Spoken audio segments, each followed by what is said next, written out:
మా అభిభవ పార్టీకి ఓటేస్తే తమ్ముళ్ళకి ఉద్యోగాలు ఇప్పిస్తాం, ఫ్యాక్టరీలు రప్పిస్తాం.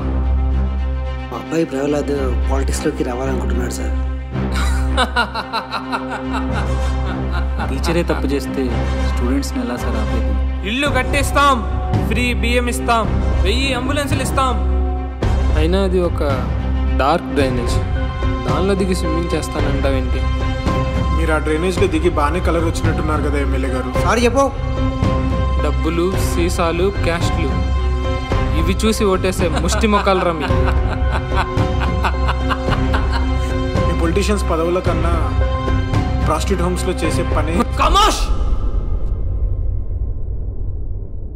నీళ్ళు మీ బలమయ్యా, పట్టుకుంది ఏనుగు కుంభస్థలమైన కాపాడడానికి ఏ విష్ణుమూర్తి రాడయ్యా.